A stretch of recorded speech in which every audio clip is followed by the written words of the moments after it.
Hello, this is FoodOffensive.com's weekly Fukushima update, and if you watch these regularly, you've noticed that I'm a little bit behind, to say the least.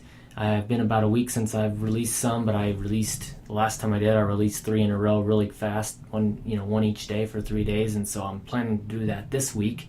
I've got a lot of good information to cover concerning Fukushima, and unfortunately there's still things coming out about what's going on, and the various things going on about Fukushima, going through FukushimaDiary.com and some other Enviro Reporter, a lot of things both on the Japanese side and the American side. The protests that are going on in Japan, over 170,000 people protesting the turning back on of some of the nuclear reactors there, and protesting nuclear energy in general, and rightfully so, for the disasters and the potential that we've seen with Fukushima and what can happen if something goes awry. And so they have every right to be upset and concerned about the future of our health and over having electricity. So I wanted to bring a couple of these are food related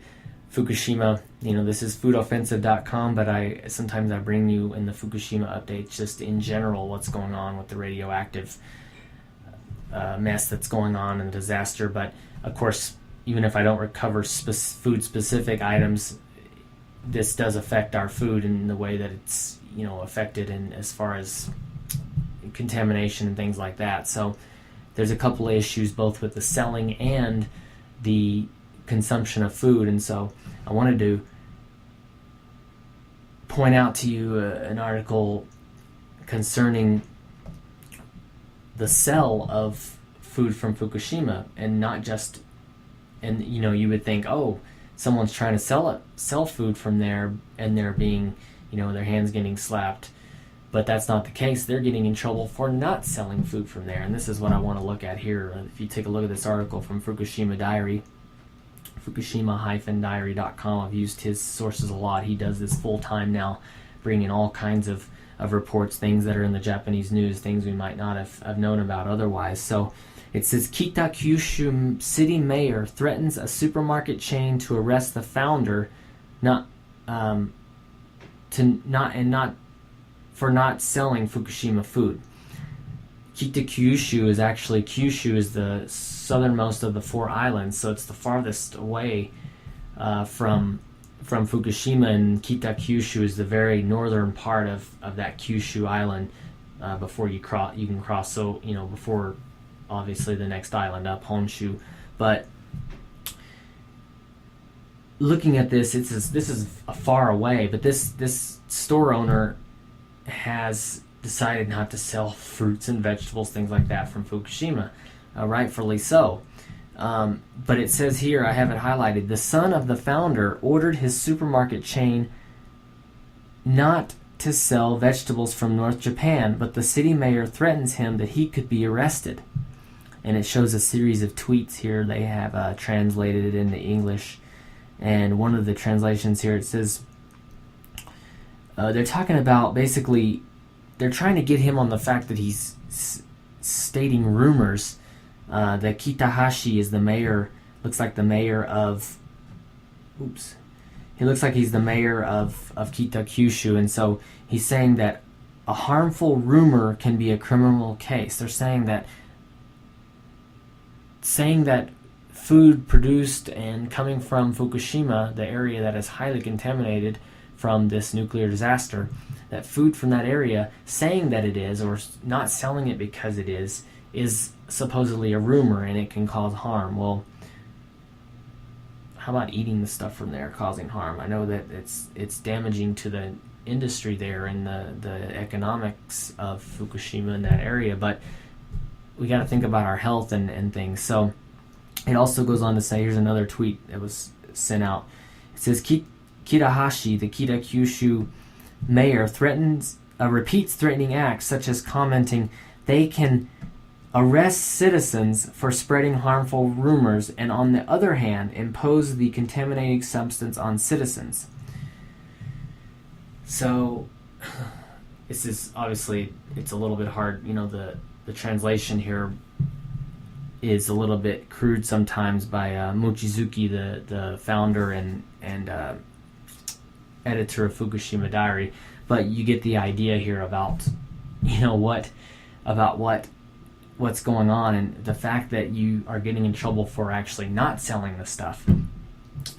So it's quite crazy, and it looks like some of the tyranny we have to deal with here in America as well. And it's just crazy some of the things that are going down because of this. And I just thought that was interesting to point that out. That concerns food and in the selling of food.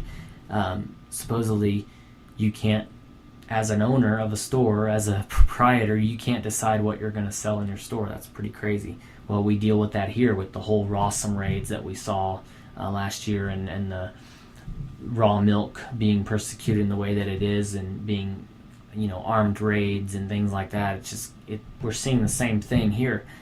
But another one I wanted to look at, and that's Japanese seaweed radiation doubles. This is from EnviroReporter. EnviroReporter.com. I covered some of their information in the last videos that I did. But basically, they've set up radiation testing sites in California.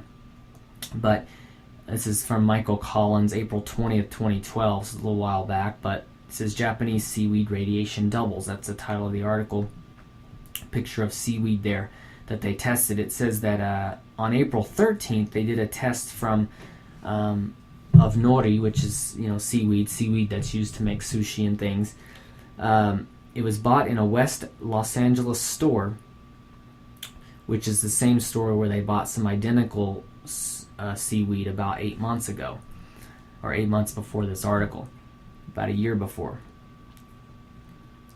It says it was 94.7% above normal, the radiation reading on it, and they used a radiation detector. It's called the Inspector. It's the same one that they've used for over 1,500 tests in testing various things, and you saw them testing the HEPA filters in the last set of videos that I did.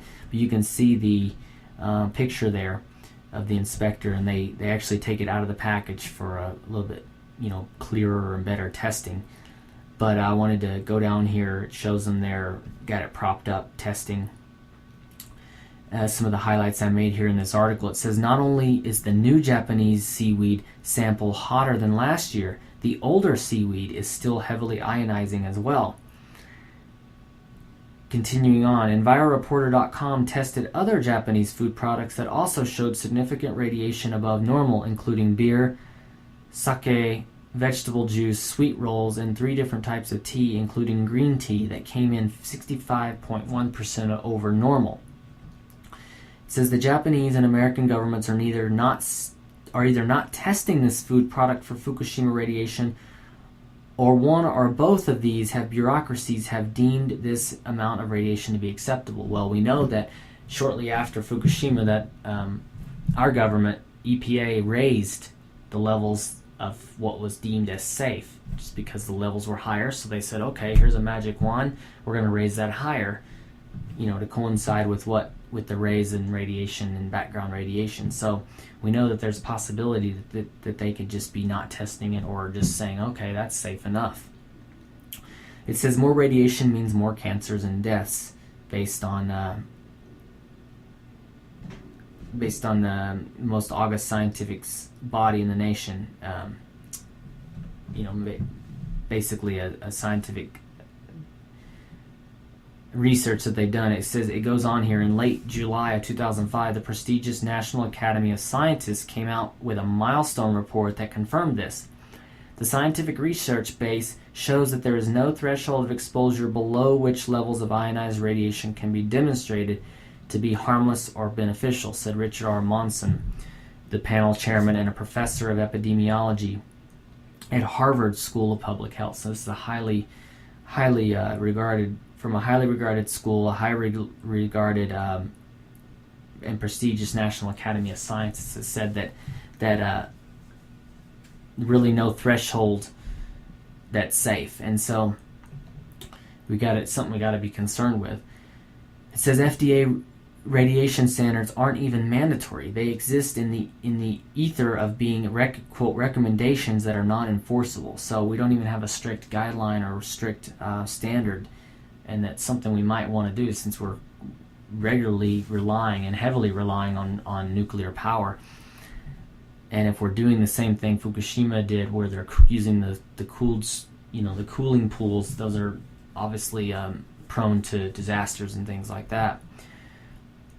It says Japanese standards for strontium-90 and iodine-131, two of the most dangerous radionuclides associated with the Fukushima meltdowns, are 3 times more strict than their American equivalents. So they are more strict in Japan, their standards, than us. And there's FDA limits. It's Food and Drug Administration. 24 times the Japanese limit for this deadly bone and blood-seeking radionuclide in baby food and milk. The American red line for cesium-131 and cesium-137 combined for general food is 12 times more lax than Japanese ones. So with that radiation coming to us, it's one thing if it stayed in Japan, but with that coming to us, as we've seen it tested in our foods just weeks and months after Fukushima, this is something to be concerned about when our levels and standards are much more lax than the Japanese ones. And it said stateside regulations may be weak because they are so old, and it goes back to showing how looks at the dates there and things that we haven't really updated our standards in a long time. So that's a problem too. But this picture just shows another common use for another type of sushi and common use for seaweed, and we got to be careful of this stuff. This is where it comes from, and I love sushi. Don't get me wrong. I lived there for 2 years, and I serve it regularly as well to others, friends, family, customers, etc. And so it's very important that we keep an eye on this. And seaweed being a superfood, I mean, I eat it and feed our daughter that quite regularly, and so it's important that we get the health benefits without getting the radiation exposure. So this article ends by saying, from May 20th, fishermen along the coast will begin harvesting seaweed for public consumption, said Ike Tooling, a radiation expert with Greenpeace, in a statement. He says, quote, our research indicates a significant risk that this seaweed will be highly contaminated. So with that, I wanted just to put out that bit of information and that warning, and look for more this week from my Fukushima updates and the things that are going on in Fukushima and concerning that disaster. But until next time, this has been FoodOffensive.com's weekly Fukushima update. Thank you for joining me.